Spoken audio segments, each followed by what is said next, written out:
안녕하세요. 이번 학기에 인간과 동물의 상생 강의를 맡게 된 박진희 교수입니다. 우리가 벌써 만나야 되는데 지금 3주차가 되도록 이렇게 얼굴도 못 보고 있어요. 하루빨리 우리가 만날 수 있기를 기대합니다. 자, 2주는 여러분에게 과제 물제종을 해드렸는데 잘하고 계시네요. 자, 오늘은 그 온라인 동영상으로 여러분들과 함께 강의를 진행해 보도록 하겠습니다. 2주는 저와 동영상 강의를 통해서 만나게 되겠고, 3차 시는 그 토론을 해보려고 해요. 그래서 제가 여러분들 얼굴, 또 여러분들도 제 얼굴 궁금하시죠? 그래서 토론으로 1차 시, 2차 시는 동영상 강의 수강을 하시고 3차 시에서는 저랑 토론, 이야기하는 시간을 갖도록 하겠습니다. 그래서 1, 2차 시 제가 하는 강의 잘 들으시고 그거에 대한 부분 저희가 함께 토론을 이어나가시면 되겠습니다. 자, 시작할까요? 오늘은 인간 동물학 또 반려동물에 대한 이야기를 해보려고 합니다. 저희 강의가 주제가 과목이 인간과 동물의 상생이에요. 그래서 큰 의미로 인간 동물학에 대해서 다뤄볼 것이고, 또 한 가지는 그 최근에 많이 우리가 지금 반려동물을 키우고 있죠. 그래서 반려동물에 대해서 개와 고양이에 국한된 것이 아니라 다양한 반려동물을 함께 생활을 하고 있어요. 그래서 반려동물에 대한 종류라든가 어떻게 키울까, 뭐 그 좀 넓게 반려동물에 대해서 알아보는 시간을 갖도록 할 거예요. 그래서 우리가 쓸 교재는 동물은 인간에게 무엇인가 하는 Animals and Society, 마거 드멜로가 지었는데요. 이 책이 참 잘 만들어졌어요. 그래서 제목에도 보시면 인간과 동물의 관계를 통찰하는 인간 동물학 집대성이다 할 만큼 이 책이 이론에만 국한된 것이 아니라 많은 사례들, 다양한 종류에 대해서 인간과 동물에 대한 연구를 참 잘한 책이라 이 책을 교재로 사용하려고 합니다. 그리고 이번 학기 저희가 여러분들이 궁금해하시는 평가는 강의 계획서를 보셨겠지만 10대, 40대, 20대, 30 이렇게 나눠놨어요. 그래서 출석 점수 10점. 그리고 저는 출석을 중요하게 생각합니다. 얼굴을 보고 또 함께 토론하고 또 함께 강의 듣고 이야기하고 이런 소통을 중요하게 생각하기 때문에 여러분들이 출석 잘 지켜주셨으면 좋겠고요. 그 다음에 과제물을 40점을 뒀습니다. 그리고 중간고사 20점, 기말고사 30점 이렇게 배정을 했는데 지금 중간고사가 중간평가를 어떻게 해야 할까 지금 고민을 하고 있습니다. 토론 시간에 여러분들의 의견을 이야기를 해주시면 함께 조율해 나가도록 할게요. 그래서 일단은 1주차에서 15주차까지 이렇게 나눠놨는데요. 첫 주차는 우리가 오리엔테이션, 둘째 차는 2주차는 반려동물 행동학. 여러분들이 잘 보셨죠? 무겁지 않은 주제이고요. 일단 참여하는데 의의를 뒀습니다. 자, 3주차부터는 지금 온라인 수업을 하고 있는데 동물의 분류, 또 인간 동물학, 그리고 반려동물 중에 그 많은 아이들이 있죠. 그 중에 포유류 두 주차에 나눠서 포유류에 대해서 좀 우리가 이야기를 해보도록 하겠습니다. 그래서 오늘은 이렇게 1, 2차 시는 동영상 강의를 할 것이고 3차 시는 토론을 해보는 시간을 갖도록 하겠습니다. 그래서 여러분들이 이 강의를 동영상으로 잘 보시고 토론 시간에 적극적으로 임해 주시면 되겠습니다. 그리고 4주차는 동물이 인간에게 미치는 정신적인 영향, 또 신체적인 영향, 여러 가지 많은 그 영향을 미치고 있어요. 그래서 다음 주차에서는 그 동물이 인간에게 미치는 영향에 대해서 나눠보도록 할 건데, 여러분들이 좀 이 부분을 좀 미리 유튜브를 본다든가 책을 본다든가 해서 좀 미리 좀 보시면 좋을 것 같아요. 그리고 반려동물 포유류 네, 이렇게 나눠보도록 하겠습니다.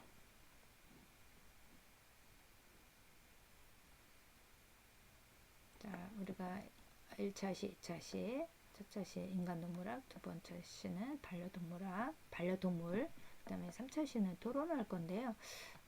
제가 동물 만다라트, 이것을 제가 올려놓을 거예요. 그래서 여러분들이 동물에 대한 생각을 좀 분류라든가 기능이라든가 이런 걸 좀 생각을 해오시면 토론할 때 좀 이야기를 하시는데 많이 도움이 되실 것 같아요. 자, 인간 동물학이란 무엇일까? 우리가 인간 동물학에 대해서 한번 생각을 해보겠습니다. 동물은 인간과 항상 같이 있어요. 아주 밀접한 관계가 있어요. 그래서 자, 요즘에 이제 연구하는 것들이 인간 동물학이라는 것을 많이 이야기를 하고 있는데요.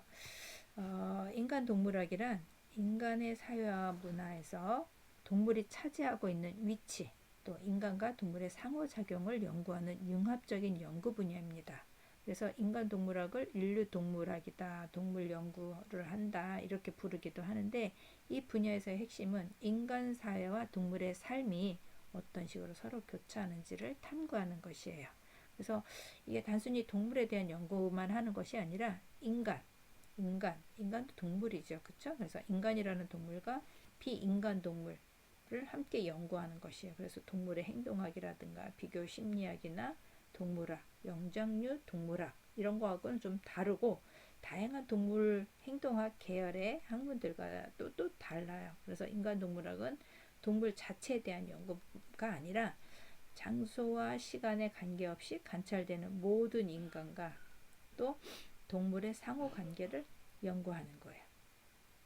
그래서 이 연구는 동물을 주제로 하는 다른 학문 분야로부터 정보를 좀 제공을 받죠. 그래서 동물의 행동이라든가 동물의 학습, 인지, 또 동물의 의사소통, 감성, 문화 이런 거에 대한 최근의 연구 성과는 인간 동물학과 또 다른 분야 모두에 이제 광범위하게 많은 영향을 미치고 있다고 볼 수가 있습니다.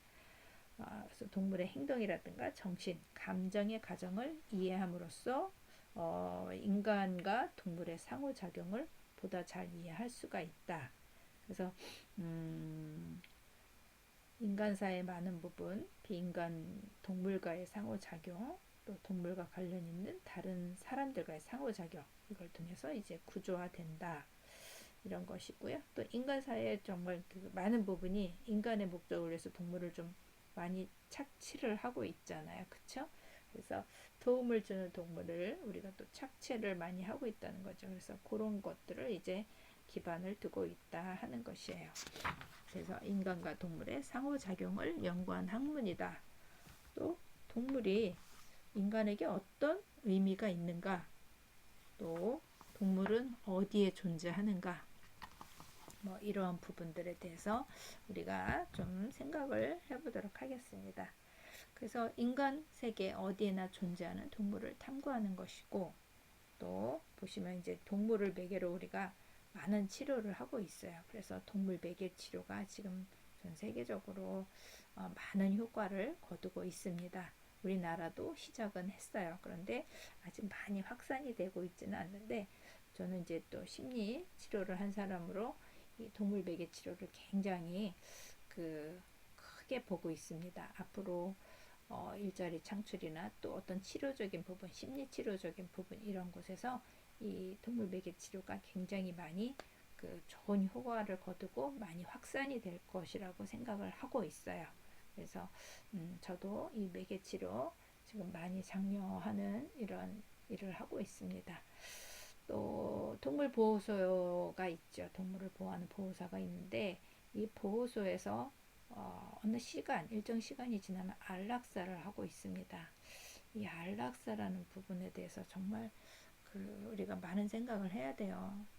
아직 생명이 있는데 아파서가 아니라 시간 일정 보호하는데 어떤 제약이 있어서 안락사를 한다는 것.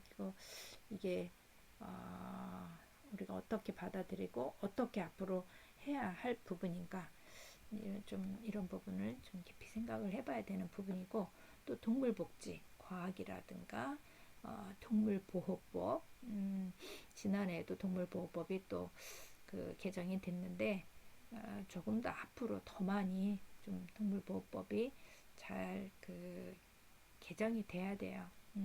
그리고 인도적인 교육, 그리고 정책 결정을 한다든가 법을 제정하는 이런 거에도 인간 동물학이 많은 영향을 미치고 있습니다.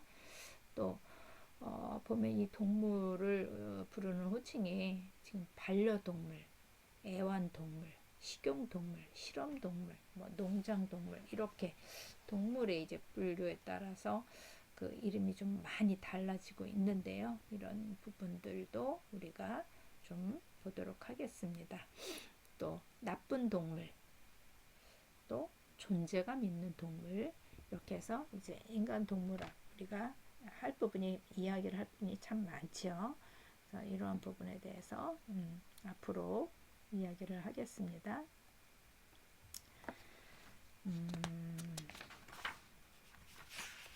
자, 조금 전에도 이야기를 했지만 동물은 어디에 존재할까? 동물은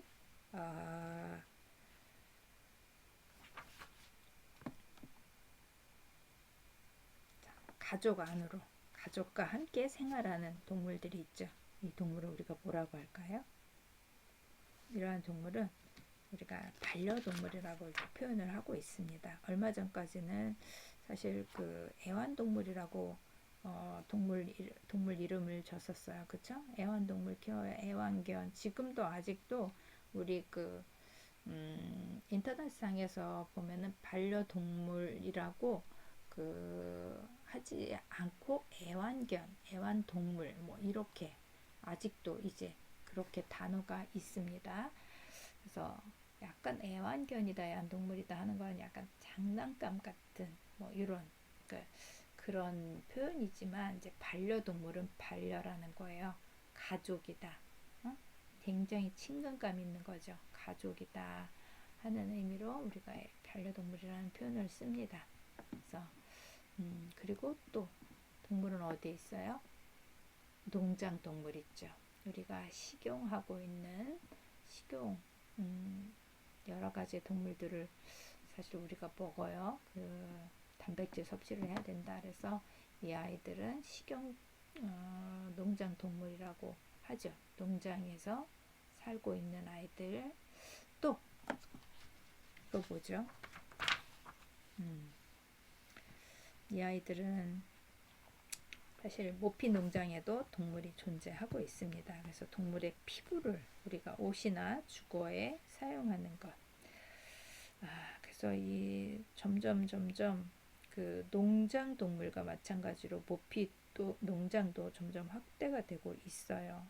아주 오랫동안 우리가 동물을 이용해 왔는데 수익이 점점 이 모피 이쪽으로 수익이 커지고 있고, 모피용 동물을 기르는 방법도 점점 산업화가 되고 있어요. 조금 전에 우리가 이 농장 동물도 봤지만은 공장식 축산 농장 점점 이렇게 하고 있어요. 정말 이렇게 고기 생산, 고기를 점점 우리가 많이 육류를 많이 먹다 보니 이 공장식의 축산 농장이 이제 이렇게 되고 있는데, 인간이 동물을 소비하기 위해서 죽인다는 거죠. 어떤 동물은 음식으로 이제 받아들이게 되게 가깝고, 또 어떤 동물은 좀 혐오스럽기도 해요. 그래서 한 사회에서는 이제 맛있고, 또 다른 사회에서는 음식으로 금기도 하고 있고, 이런 것들, 고기가 어떤 존재가 고기가 된다는 것은 무슨 의미를 할까? 인간 사회는 다른 동물을 죽이고 먹는 거에 어떤 금기, 또 윤리적인 우려, 이렇게 표명을 하기도 하고 있어요. 그래서 우리는 미국에서는 해마다 이제 100억 마리 이상의 동물이 식용으로 사용되고 사육이 되고 있고 또 도살되고 있는 사실. 우리가 식용으로 하면서도 좀 한번 좀 생각을 해봐야 되는 부분이다 하는 거죠. 그래서 식용동물, 농장동물, 그 다음에 모피농장, 또 동물은 또 어디에서도 이 과학 실험실에서도 존재를 하고 있습니다. 고대학자들은 인체가 어떻게 작용을 하는지 알기 위해서 동물을 해부를 했어요. 오늘날에도 매년 2천만 마리의 동물들이 과학이나 의학 연구에 쓰이고 있습니다. 이런 주제에 주력하는 이제 인간 동물들, 인간 동물들은 동물학자들은 이제 그 연구자와 실험 동물 사이의 관계라든가 실험 동물의 사회적인 구성, 서구에서 동물 실험의 사회적인 문화적인 맥락, 또 동물 실험의 윤리적인 상황, 이런 실험의 과학적인 정당성 이런 것들을 이제 우리가 주목을 하고 있습니다. 그다음에 동물이 또 어디에 존재할까요? 노동 현장에도 존재합니다. 신석기 시대부터 해서 인간은 동물과 함께 일을 했어요. 그렇죠? 그래서 실제로 이제 가축화된 동물은 개이고 사냥 파트너로도 이제 길들여져 왔다는 거죠. 그리고 또 이제 수천 년이 지나서 인간의 문명이 탄생하는데 이제 인간에게 고기와 우유를 제공하면서 노동의 원천으로 이 동물들이 또 가축화가 되었죠. 그래서 인간 치료 차원에서 이용되는 동물들 또 있고요. 그렇죠? 자, 얘네는 누구일까요?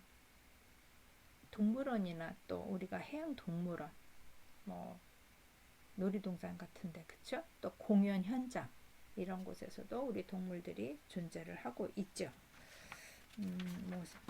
그 동물을 모아놓고 우리 동물 태우 경주를 하기도 하고 싸우기도 또 투견이나 뭐 이런 것도 하잖아요. 그렇죠? 그래서 이런 싸우기도 하고 공연이나 또 스포츠에서 사람을 태우기도 하고 서커스 하기도 하고 투라든가 뭐 로데오 이렇게 하면서 사람과 겨루기도 하고 뭐 목연견, 사냥견 대회 이런 것들도 있어요. 동물을 매개로 해서 이제 우리 사람들이 공연 동물 또 전시 뭐 이런 것들도 하고 있다는 거죠. 그 다음에 동물들은 또 어디에 존재하느냐면은 그 텔레비전, 방송, 또 영화 이런 데 많이 나오고 있죠. 이 친구 상근이, 그죠? 우리가 많이 상근이가 아마 그 거의 초창기라고 볼 수도 있을 거예요. 그래서 상근이가 영화 현장에도 나오고 또 오락에도 예능에도 나오고 그랬었는데 지금은 무지개 다리를 건넜죠. 그래서 요즘에는 특히나 더 많이 또 유튜브 같은데 많이 나오고 있죠. 또 광고에도 우리 강아지나 고양이가 많이 나오고 등장을 하고 있어요. 그렇죠? 또 쇼라든가 이런 곳에서도 또 나오고 있죠. 또 그 다음에 우리 동물들이 야생에서도 또 많이 살고 있어요. 그렇죠? 인간 사회 바깥에 그냥 얘네들끼리 생활을 하는 거죠. 그래서 동물들이 진짜 야생으로 존재하는 이제 그런데 이제 많이 파괴가 되고 있어요. 사람들이 편안하게 살고 사람들이 자꾸 개발이라든가 이런 걸 하다 보니 얘네가 살아가는 이 야생에 점점 이렇게 좁아지고 있다는 거예요. 그쵸? 그래서 이 아이들이 야생에서 살면서 또 로드킬 당하는 아이들도 많이 있죠. 그쵸? 그래서 로드킬 당한 동물 또 우리가 어떻게 보호를 또 해줘야 될까? 그리고 이제 동물들은 이제 세계 곳곳에 어떤 신화, 또 전설, 민속 이런 데도 존재를 하고 있습니다. 그래서 이 문화 속에도 많이 이제 존재하고 있는데 또 보면은 우리가 현재 그 또 문제시 되고 있는 것들이 길고양이들, 비둘기 이런 아이들 얘네는 지금 야생동물도 아니고 가축동물도 아니에요. 그러면서 어떻게 보면 그 도심의 유해동물이 되고 있죠. 길고양이들이 지금 많이 또 늘어나면서 어떻게 보면 이제 유해동물이 되고 있는데 얘네를 어떻게 해야 되느냐 여기서도 지금 갈림이 많이 되고 있습니다. 또한 비둘기 이런 아이들도 그렇죠. 그래서 동물들은 어떤 문화적인 상징이라든가 또 언어적인 은유, 직유, 또 비하어로 존재하기도 합니다. 그리고 이제 동물들은 인간 사상의 이제 거울로도 존재를 하고 있어요. 네. 그리고 동물들은 또 우리 사법 체계라든가 법률에도 영향을 많이 미칩니다. 그래서 인간과 동물 관련 갈등과 분쟁이 또 계속해서 다뤄지고 있는 부분이기도 합니다. 그러기에 이제 우리의 삶은 이제 동물과 연결이 되고 또 동물에 또 의존하기도 해요. 그래서 이런 복잡 다단한 관계에 내재된 갈등을 다루자면 이제 다양한 방식, 우리가 뭐 법적이라든가 어떤 규칙이라든가 이런 다양한 방식이 필요합니다. 그래서 동물권과 동물복지운동 이런 것들이 어떤 이런 결과물 중에 하나라고 볼 수가 있죠. 동물은 어느 곳에 사는지 또 보면은 동물이 있는 곳에는 거의 사람도 같이 존재를 해요. 그렇죠? 그래서 이런 다양한 뭐 지금까지 봤던 이제 동물을 범주하는 방식, 농장동물, 동물원동물, 실험동물, 야생동물, 애완동물, 반려동물 얘네가 어디에 존재하는가에 따라서 이제 많이 달라지겠죠. 그래서 이 동물들이 또 어떤 대우를 받는지도 결정이 돼요. 어디에 사느냐에 따라서. 그래서 동물이 어디에 사느냐. 그래서 우리가 보이지 않는 공장식의 축산농장, 생물의학 실험실에 살고 있는 이 동물들도 우리가 볼 수 있는 동물들과는 전혀 다른 대우를 받게 되죠. 그리고 고기를 먹는 것, 또 여전히 우리가 이제 논쟁거리가 되지 않는 이유 중에 하나는 이제 식용으로 사육되는 동물들이 어떻게 살고 어떻게 죽는지가 일반 대중에게는 대체로 보이지 않기 때문인 거죠. 그래서 이 아이들이 어디에 사는가, 또 어떤 의미, 어떤 대우를 받는가 이런 부분들 어디에 사는 거에 따라서 매우 달라지겠죠. 그렇죠? 자, 그래서 우리가 대체로 많이 지금 보여지는 이런 아이들 반려동물이다, 실험동물이다, 식용동물이다 많은 생각을 하게 합니다. 자, 이번 이제 동물의 분류에 대해서 잠깐 좀 보려고 해요. 동물의 분류.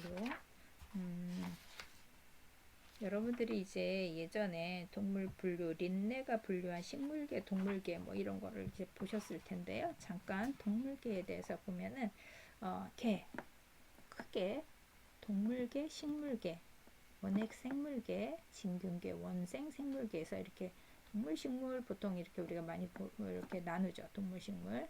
그 다음에 이제 그 아래 부분으로 우리가 이제 공통 속성에 따라서 이제 문, 뭐 척삭동물문, 뭐 자포동물문, 절지동물문 이렇게 나눕니다. 그래서 척삭동물문에는 닭, 개구리 이런 아이들, 자포동물문에는 해파리, 절지동물문에는 진해, 개 이런 아이들이 이제 해당이 되겠죠. 그다음 강 아래 강으로 보시면 어강, 파충강, 포유강, 조강, 양서강 뭐 이렇게 나뉘는데요. 어강 같은 경우는 물고기, 파충강은 도마뱀, 거북이, 포유강은 사람, 개, 고양이, 그다음 조강, 양서강 뭐 이렇게 나눠지게 됩니다. 그다음 그 아래 단계 목은 당곡목, 알, 유대목, 주머니, 식용목, 고기를 먹는다. 설치목은 벌레를 먹는다.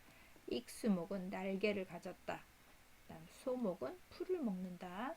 영장목은 사람이다. 사람을 닮았다. 이럴 경우 영장목이다. 이렇게 이야기를 합니다. 그래서 우리가 볼 수 있는 것들이 늑대는 척색 동물문의 척추 동물 아문, 그 다음에 포유 동물 강, 육식 동물 목, 개과, 개속, 늑대종이다. 이렇게 구분을 할 수가 있죠. 그래서 이런 구분이 이제 늑대는 중추신경계가 있고 태생이고 다른 동물을 먹는다는 사실에 근거한 것이죠. 네. 그래서 또 새끼를 낳고 젖을 먹여 기르는 동물들 우리가 포유류라고 하죠. 진화적인 위치에서 볼 때 알을 낳는 동물들보다는 그들 서로가 이제 가깝기 때문에 이렇게 합니다. 그래서 이게 동물 분류 이렇게 잠깐 우리가 좀 봤습니다. 그래서 동물이 인간 동물화, 그다음 동물이 어디에 사는가 그거에 따른 대우, 뭐 이런 것들 우리가 한번 나눠봤고, 분류, 그 다음에 동물 분류들, 이제 계문 강목 이렇게 나눈다는 거 이제 보았습니다. 자, 동물은 고귀한 존재가 되기도 하고 사악한 존재, 아까 제가 얘기했죠? 고마운 존재예요. 그런데 또 나쁜 동물들도 있어요. 우리가 분류하는 이제 그 주요한 방법이 그들이 어디에 살고 있는가에 따라서 뭐 야생이냐, 길들여졌냐, 뭐 이런 관점에서 뭐 가축화되어 있다, 또 뭐 또 선택적으로 또 교배가 되기도 하고 인간에 의해서 또 제어가 되어 왔는지 뭐 이런 거에 따라서 이제 보기도 합니다. 그리고 또 우리가 아까도 이제 여러 가지 이제 보았는데 토템 동물들도 있죠. 토템 동물들 같은 경우 또 우리가 분류하는 체계에 있어서 좀 달라요. 토템. 그래서 토템의 개념은 우리가 이제 그 영적인 조력자나 보호자로 보기도 해요. 그래서 토템은 동물을 분류하는 기준이 되기도 하고 또 자연과 문화 세계를 분류하는 기준이 되기도 합니다. 그래서 누가 무엇이 서로 관련이 되어 있는지 때때로 누가 무엇을 먹을 수 있는가 뭐 이런 것도 토템이 중요하게 보고 있죠. 그 전 세계적으로 이렇게 보면 그 나라별로 이 토템이 좀 그 문화 이런 부분이 달라요. 그래서 어떤 문화에서는 어떤 동물도 먹을 수 있고 어떤 동물은 먹을 수가 없어요. 뭐 예를 들어서 유대인이라든가 무슬림은 돼지, 조개, 파충류 이런 것들을 많은 동물을 먹을 수가 없어요. 되게 많이 가리죠. 하지만 이제 미국 같은 경우는 개, 고양이, 말은 먹을 수 없어요. 다른 문화권에서는 또 물고기, 곤충, 사슴, 낙타 이런 거를 먹어서는 안 돼요. 어떤 동물은 먹어도 되고 안 되고 뭐 이렇게 좀 가리는 게 있죠. 토템 신앙사에 따라서 이제 토템 동물 먹는 거 금기시하기도 하고 또 어떤 동물이 또 그 종교 의식 동안에는 또 희생되는 경우도 있죠. 뭐 제물로 바치거나 얘를 이렇게 해야 되고 예를 들면 우리나라 같은 경우에도 지금 이제 무속 이쪽에서 그런 의식을 치를 때 그 돼지 같은 경우 또 사용되기도 해요.